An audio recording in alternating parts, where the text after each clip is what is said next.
let me, without further ado, introduce our wonderful guest speaker today. So we have the famous Jonathan Lui, who's a proven entrepreneur. So he's actually the founder and CEO of Soho App. For those of you who don't know it, it's a real estate app, but it's kind of bringing the more traditional industry of real estate into the modern, 21st century and kind of modernizing these processes. I was on there this morning and actually found an apartment that's in my building that's up for rent, which was really cool. It's quite trippy when you see, your own building on one of these apps. Go check it out. Amazing place to find rental properties or properties for sale in both Australia and Singapore. He's also the founder of Tachyon Studio, which is design and software and development, SEO and marketing agency. So this is his current roles, mind you. Those of you who are in this ecosystem would, of course, know Tankstream Labs. Jonathan is one of the co-founders of Tankstream Labs, which has about 700 members across Australia, I believe. And also, do you have international locations at the moment, Jonathan? No locations, but partners in international locations. Amazing. So a network across the world as well. And of course, as part of Tankstream Labs, as a side to that is Tankstream Ventures. So Jonathan is also a co-founder of Tankstream Ventures, an amazing, funding process which looks to support entrepreneurs who are disrupting technology in different industries here in Australia and internationally. Of course, Airtasker, he is one of the co-founders of Airtasker, probably what most of you know Jonathan from. But you might be surprised to also learn that Jonathan was a director at Pocketbook. This is one of the apps that I use, a fantastic application for personal finance management. He's also one of the founding team members at Amazim. Again, I'm a member of Amazim. I feel like this is just a big fan session. Finally, of course, Jonathan is a graduate of our fantastic university here and did a bachelor's degree in telecommunications and information technology. So we're super, super proud of what Jonathan's achieved here at the university. So with that, I'm going to stop sharing my screen and we'll kick off our session today. So Jonathan, you've been, so well known kind of in the Aussie media about building Airtasker, but I wanted to kind of get a little bit of insight into how you perhaps decided that entrepreneurship was your purpose, that this was the path you wanted to go down. As we mentioned just before, you were one of the first team members at Amazim, but then decided to take the jump into your own thing. How did you realize that this was your journey?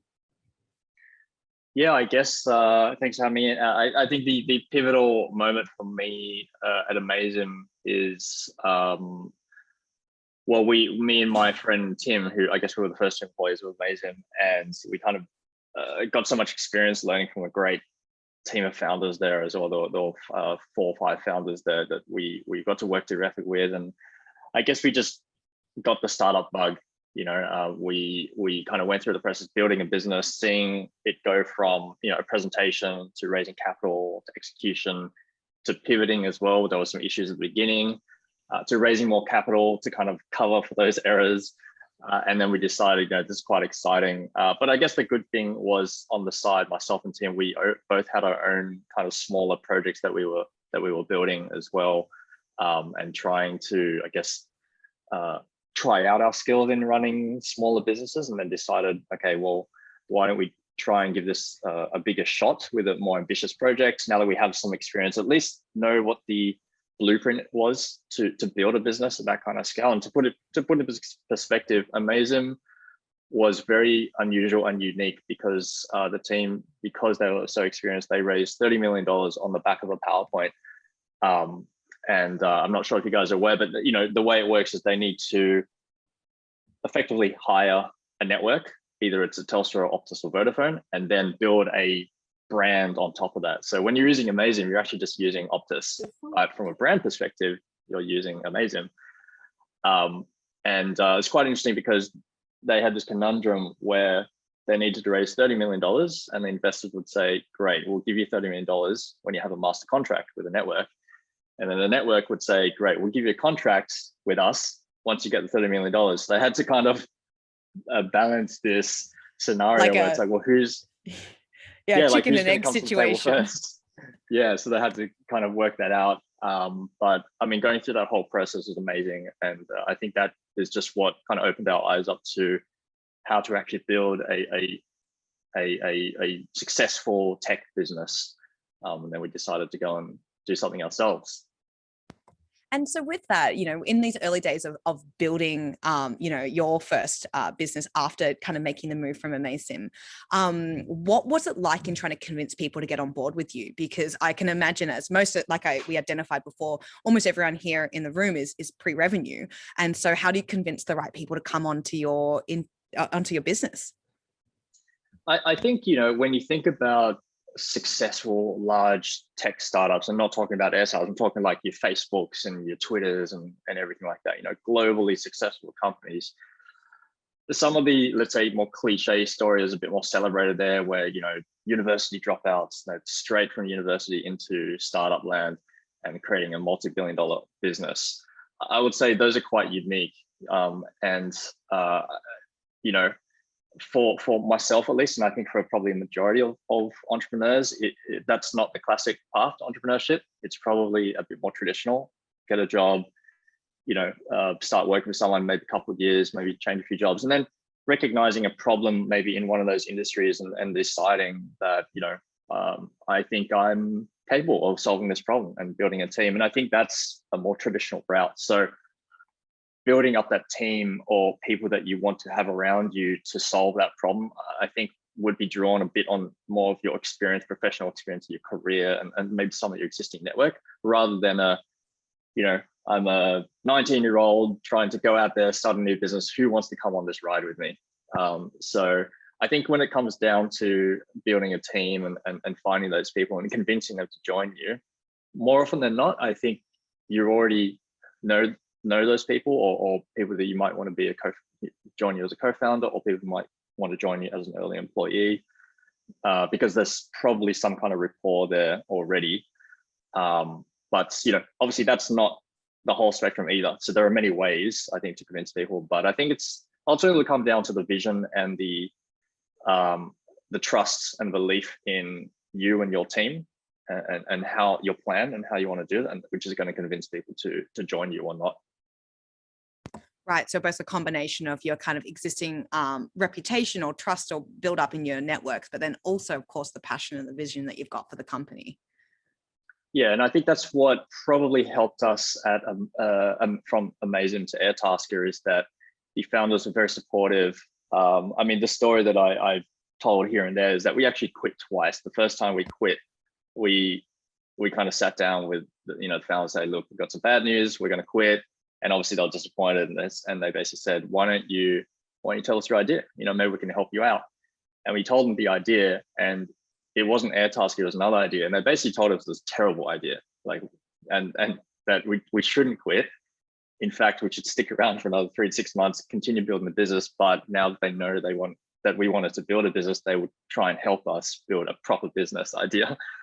So Airtasker was actually the second idea that we had. The first idea, we got absolutely smashed by them. Can you share what that idea was? It was actually around QR codes. Me and Tim were in Japan trying to think of ideas, and QR codes was invented by the Japanese, and we went there. It's everywhere. It's completely integrated to their society. And this would have been 2011 or so. So a long time ago, before we, kind of use it for scanning menus and everything now. And we thought that we would be able to create a marketplace using QR codes and allowing sellers to kind of use QR. There's a bit of a bridge between the physical and the digital realm. But the problem with QR codes, it's an open technology, effectively, right? No one owns that technology. It's so, I guess it was maybe a little bit early for was there a practical use case for it at that time? Probably 5 to 10 years too early, I think, for adoption of QR codes. Just a little bit before your time, but it's funny. Hey, now it's completely prolific across almost everyone's knowledge now. And so you've mentioned that you started out with Airtasker with Tim, and that you already had a kind of established friendship there, and then decided to build the company together. Could you maybe reflect a little bit on your experience on being a co-founder? So having the two of you starting out, two of you building the first company, and then your shift to something like Soho App, where you are a solo founder. What's that experience been like for you? And do you have advice for those who are in co-founder relationships, or those who are doing this kind of road solo as a single founder? Yeah, I think one thing about being an entrepreneur is that it's a tough industry. You know, when I think about it, it really is a career choice. And that's probably something different still when you look at mature ecosystems like America and the United States versus, let's say, Australia, where becoming an entrepreneur is seen as effectively like the pinnacle of your career, and only the best do that. So, for example, we went to the Valley and speak to a lot of people, and the consensus was basically, if you weren't running a business, are you not smart enough? Is that why you're not running a business? Why aren't you running a business, basically? Whereas in Australia, I think in another developing startup ecosystem, it's still seen as a give it a shot, kind of take a break from your career. And I think that's a bit of a mentality shift there that still needs to happen. Yeah, I think. Sorry, Jonathan, can you elaborate on that mentality shift? Do you think that the Aussie ecosystem kind of needs to put entrepreneurship on a higher pedestal? Is that what you're suggesting, or? Yeah, I think, that can happen at many levels. The ecosystem itself becoming successful. And I think now we're able to point to a few successful entrepreneurs who, done a great job, like your Atlassian guys. I mean, they've really not only built a huge business, but, create an ecosystem behind them as well, a very tech-focused ecosystem. And that has given rise to more jobs and more attention, et cetera.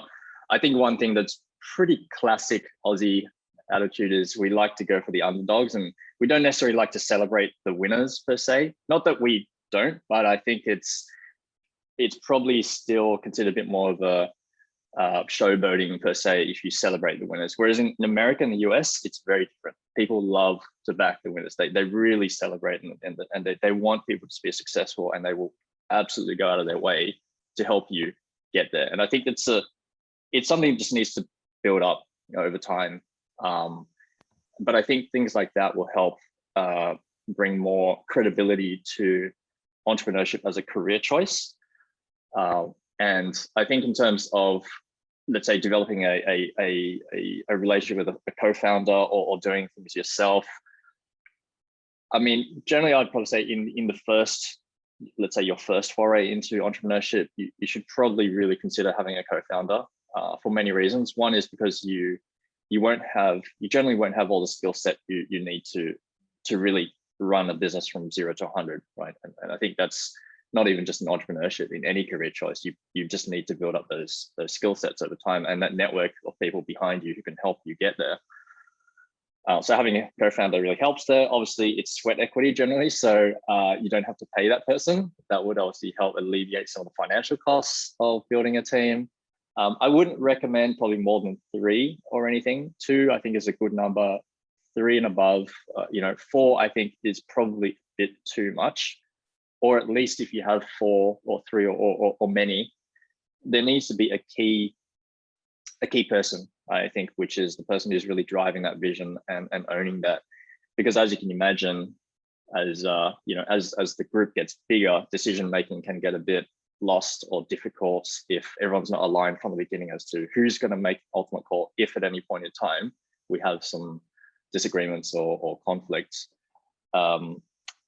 And I think the other reason why it might be good to have a co-founder is no one really considers the pressure or the stress of entrepreneurship until they actually do it. And then they realize, wow, this is high pressure, high challenge environment. And if you're a solo founder, you're going to have a lot of those look in the mirror moments where you may really stress out. And it's important to have, ideally, a support network behind you. A co-founder can really fill a lot of that gap, where you can really just have those very deep and meaningful kind of conversations around, are we doing the right thing? Are we making the right decisions, etc. Yeah, I'd say that's when I think about having a co-founder versus not having a co-founder. It's more around that spectrum rather than more of a practical element. Sure. And so how do you, as a solo founder, what do you do now to get that kind of support, or having those candid conversations with someone who can give you a different perspective? Do you have any kind of strategies, or do you have a way that you get that being a solo founder now? Yeah, absolutely. So I try to recommend as much as possible. You need to build a support network around yourself as a founder, as a professional, at any point of your career. You should be doing that. And as an entrepreneur, first, third, fifth time, it doesn't really matter. I think you still need that because you're always ideally trying to progress yourself, your skill set, but you're always learning. And so the way I would look at that is even as a solo or a co-founder, you would have, let's say, a network of advisors who might be have certain skill sets that you want to bring into the business in some way or form, not in a full-time capacity, but there when you need to call on them. You obviously have, let's say, a board. I wouldn't generally think of the board as a support network. I think it's more of it's a practical team that you need to have that's working for the business in the same way that any other team in your business work for the business, but they just have a different objective, more strategic objective. But then I would also recommend mentors outside of those two networks as well, because the mentors, I think, is more around people who want to invest into you, not necessarily for any kind of personal gain. They want to do it because they want to see you succeed, and they are invested in helping you achieve what it is you want to achieve, whether it's in a business or your career or just in general in life. And I think having that support network around you will complement the practical support network you have, which is the team who might work for you, the employees, your managers, your executives, your investors who obviously support you both financially and also in terms of guidance and so on. So yeah, I think it's very important to have that in addition to all the things like co-founders, etc. Yeah, no, totally. We've got some really awesome questions coming through in the chat, but I'll get you to answer one more for my benefit. Just quickly, your reflections on the early days of, starting your own startup and having to bootstrap and having to, have those quite tense moments where financially things are not going so smoothly, to now jumping to, Jeff, just having your IPO last year. Do you have any reflections on both of those phases? And especially perhaps on the kind of IPO phase, what was that like for you? And would you have done anything differently looking back on it now? I think as an entrepreneur, you're fundamentally a problem solver. You see a better way of doing things. And that is a core driver to probably who you are as a person and what you want to achieve in your business or in your career. So I think in terms of that motivation and building a business, it really is important, and it shouldn't change, let's say, the more successful you become or the larger your business scale. So whether you're just trying to fight and get your first customer, or you're trying to get your 1,000th customer, I think personally and professionally, you still need to be very driven by a core value or a core problem or core proposition that you're trying to get across to an industry or whatever industry or whatever problem you're trying to solve. And I think that if there is a point where you wake up one day and then you don't feel that burn or that urge to solve that problem or a problem, because I think we would be very fortunate in life in running a business if we wake up one day and you say, I've solved it, it's done, next kind of thing. I don't think there are many people who can say they've ever done that in their life. I'm sure even if you ask like Steve Jobs, for example, I don't think he would ever say, I did it. I fixed, the smartphone industry and I'm done. It's never going to change anymore. Clearly, there are always challenges to solve. So I think whether you're at the early stage or IPOing, that has to be quite key to you. In terms of would I do anything different? Sure. I mean, I think that's always a nice way to think of things in terms of, would you do things different if you had opportunity? Absolutely. Do you have the opportunity? No, you don't. The only option you have is, how do you do things moving forward? And I think that's also quite a nice motivational aspect to business or career, is that it's always about looking forward and trying to do things better than how you've done them in the past. Learn as much as you can from what you've done in the past, and your the direction you're heading is because of the decisions you've made in the past as well. So, that's what you can change in the future, whether it's for better or for worse. Ideally for in most cases, it's for the better. But yeah, that's how I would think about different scales of the business and how you should be thinking from a mentality perspective. No, that's a really good point, actually. As I mentioned, we'll jump to kind of some audience questions now. I'm actually going to call upon Marianne Williams. If you feel comfortable unmuting yourself and asking your question. So just for background, Jonathan, Marianne is the chair at the Michael Crouch Centre for Innovation here at UNSW. Marianne, did you want to ask your question? Yeah, sure. It's a great discussion. Jonathan, thanks for sharing all those insights. Now, ASIM has 5 male founders and Airtasker 2 male founders. What can we do to sort of explode this trend of the sort of male-dominated tech industry? There was a recent list of the top machine learning researchers released, and literally 2 of the 100 were female. Like, there's really, what can we do? I'm sure you've got insights now that, it's sort of it's hard to change cultures, it's hard to change bias, it's hard to change all these things. But do you think about it? Do you sort of try and adopt strategies? Are you trying to push against the tide? How do you kind of see it?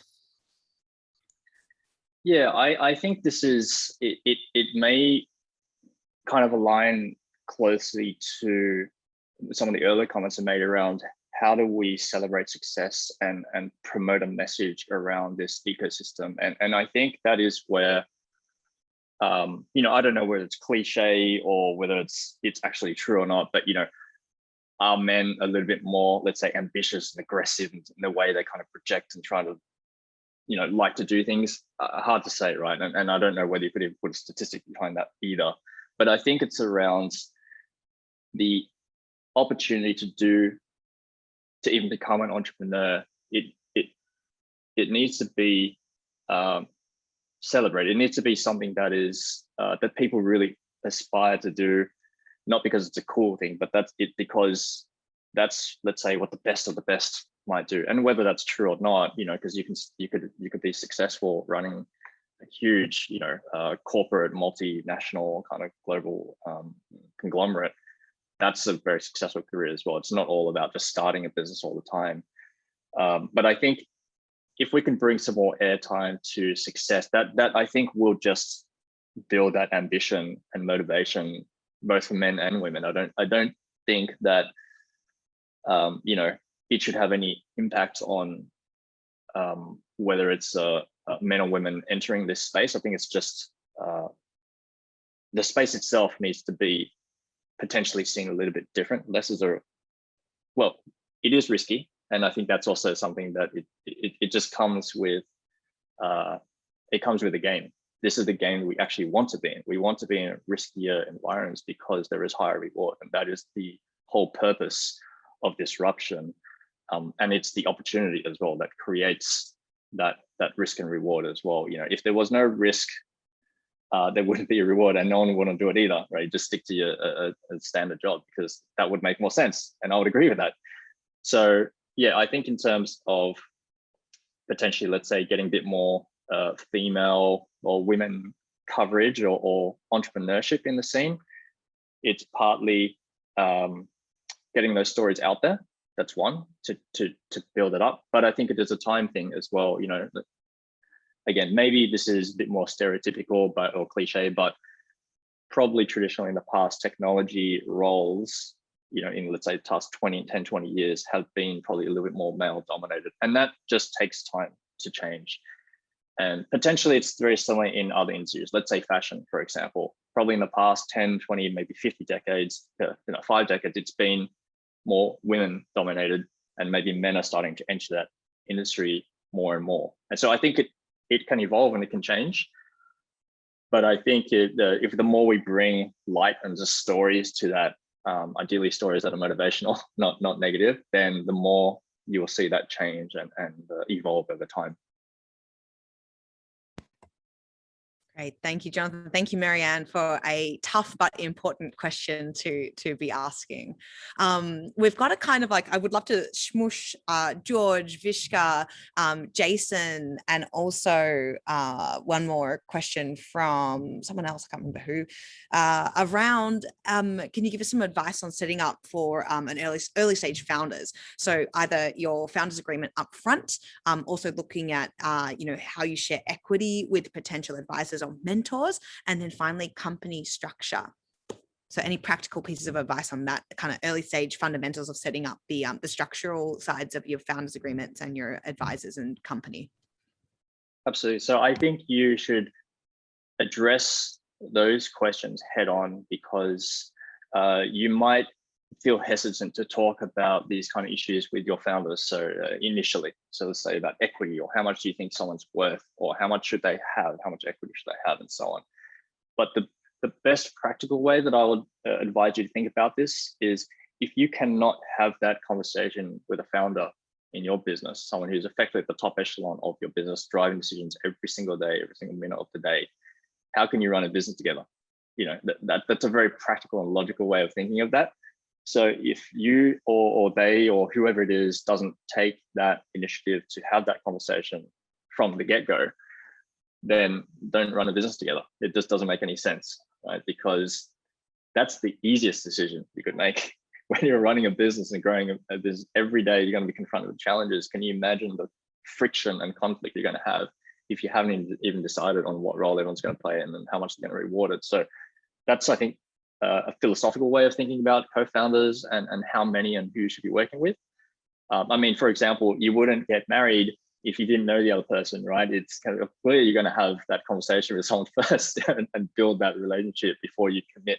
And I think it's no different to entrepreneurship, because it's just as difficult to have a, let's say, a happy marriage in entrepreneurship. So I think that's a good way to think about that. In terms of practically how you would do it, potentially you could have reverse vesting, which is relatively common in again, more mature markets, but maybe still growing in markets like Australia and Asia, for example. But that's where, once you've had the agreement and you say, okay, you're going to get 20, you're going to get 13, and whoever's going to get whatever, having a reverse vesting agreement. And what that will say is effectively, okay, over 3 years, we are all earning our equity, or maybe certain people are earning equity, and it will just vest in a predefined schedule. And the reason why you want to have that is, maybe I'm drawing too much analogy to marriages, but let's say that's kind of like the prenup agreement, where, okay, look, we're going in with the best intentions. We have a huge problem to solve, and we think it's a massive opportunity, and let's do this. However, there can be problems along the way. And as a founder and someone important to the business with certain skill sets or relationships, etc., things may not work out. And in that scenario, what happens? And that's effectively what a reverse vesting agreement will somewhat cover. And I've seen this before. You'd be surprised. It happens much more often than it is talked about. I mean, even in our own portfolio, the number of companies we invested to, significant number of those have had issues at the co-founder level, and the co-founders getting kicked out or leaving or quitting or whatever. And so it's actually much more common than you think. And that's why we have agreements like that. And what it will do is, let's say there was a scope and a role for a co-founder who is in the business earning, let's call it 25% of the business. And that, over the first 12 months, everyone comes to the realization that they're just not the right person for that job.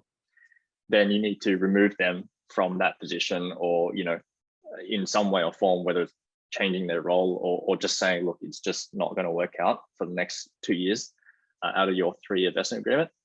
You need to move on, and this portion of equity needs to come back to the business so that we can allocate that to someone or a team of people, employees who are going to fill that role.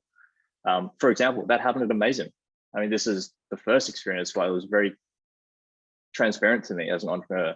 It's like, wow, these guys are so successful. They rolled out that model across 5 countries before, came to Australia and realized that one of the founders probably wasn't hitting the mark, and so they let him go. And it's one of their friends, not only the co-founder, one of their friends as well. So it happens, and there are just pretty standard ways to protect the business from that, those scenarios. And so basically the best way to protect the business is just to have those conversations from day one and be open into having these tough questions right up front, rather than letting it get too far down the track when the problem arises to then negotiate. Absolutely. I mean, because no one wants to be in that situation. I think everyone can agree on that, right? You don't want to be in that situation, but this is why we have huge industries like insurance. No one wants to walk across the street and get hit by a car, but it happens and it's out of your control in most scenarios. And in those scenarios, you want to have a plan and at least say, okay, if this happens, then we have some schedule or an understanding of what will happen from here onwards. And you'd rather be on the front foot with that than not. And it's the good thing about startups or business, entrepreneurship is those are one of the scenarios that everyone's very well aware of that can happen. So that's the easy part. I would think about that. Building a business, there's a lot of hard parts, which no one's going to tell you how to do it. So how do you build, 1,000 customers? It's very difficult. Like, at least on the practical element and the equity vesting and so on, there are solutions that have that conversation, move on, start building the business. Yeah. And so now a really good question has come up from Vinesh, and this is about your kind of other hat, right? So obviously most of what we've been talking about today has been your role as a founder, co-founder, a CEO. How about your side as an investor? What's your kind of, how are you personally as an investor, and how has your role as a founder kind of shaped the way that you approach investments? I think definitely something I learned from myself kind of throughout the journey of starting to invest, because it's a pretty standard path that entrepreneurs or anyone who has this building wealth will take, is you want to invest and create more wealth, and you're generally geared to areas that you're comfortable. So you might invest into more tech startups and so on if you're in tech, or if you're in fashion, you'll invest into fashion startups and so on. And I think what I found myself doing, for example, we started a venture firm because we had experience, we had a network, and we had a great platform, including Tankstream Labs, to be able to identify great talent and great ideas in our own ecosystem that we were working in. And I think it made sense. And we had relationships with investors who were looking for ways to deploy their capital to great ideas. So what I learned along that journey and the decision I made as well is I actually don't want to be on a venture capitalist. I felt that venture capitalism for me was too distant a relationship with the startups that I wanted to invest into or wanted to get involved in with.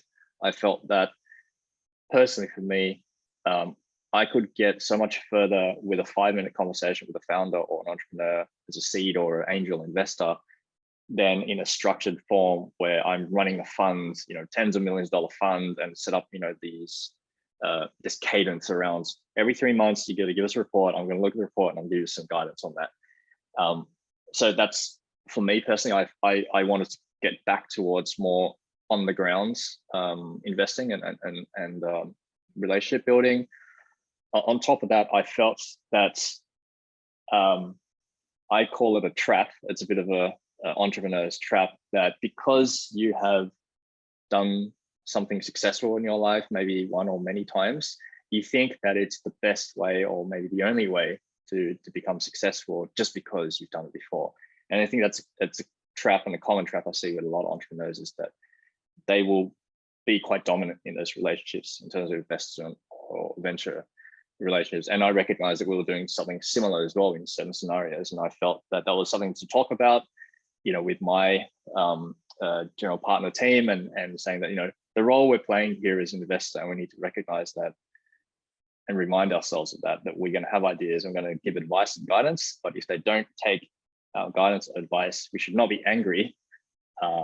We should let them do what they need to do, because that's our role. We're not running their businesses. They are the best placed people to run this business. That's why I invest into them. And if it fails, we went into it with our eyes open. This is venture. This is what we do. So a lot of learnings, I think, from the investment perspective as well, as to how to be a successful investor. Awesome. Thank you, Jonathan. We kind of have enough time for maybe one quick question to finish off with. Jesse has asked about giving advice when you're reaching out to people to convince them to help you. And Jacob's mentioned, what do you look for when you're finding a co-founder? So perhaps let's frame that from, who do you look for when you're trying to reach out to someone? And then how do you reach out to them and convince them to come on board? Yeah, I think, as you can see, I think quite practically about these things. First, it's probably going to come down to scope and responsibility. What do you need in the business, or what do you think you need? Because you may have it completely wrong, but what kind of roles and responsibilities do you think you need to plug? And can those roles be plugged with a founder or a co-founder, or maybe an investor, strategic investor, etc.? Or can it be with a mentor or someone working full-time, an employee, an intern, or whatever? And I think understanding that level of scope first, you're going to get it wrong, most likely. That's the business of what we do. We make mistakes and we learn from them quickly, and then change and adapt and pivot, etc. So I think that's the way I think about that practically. In terms of convincing people, I spoke to Tash a little bit about this earlier, but I think the one thing that I have learned has been very important to me over time, and I didn't realize how important it was the culture and the vision of the business is very important. That's not something you typically think of when you start a business. Most of the time when you think of a business, you think about very practical. I've got a problem, I want to solve it. I've got an idea, I want to make it a platform. I've got a platform, now I want to get some customers, now I want to make some money. And it's just very, kind of like a rote learning approach to build a business.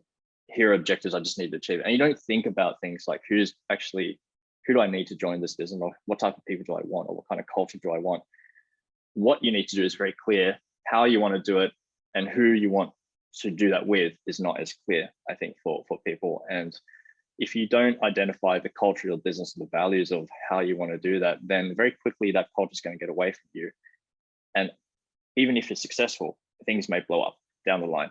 And for example, you could point to an example like Uber is a great example of that. The culture of the business was driven by, let's say, your Travis and that the way they were running. It was very aggressive, right? And you could see that even their execution when they first launched in Australia.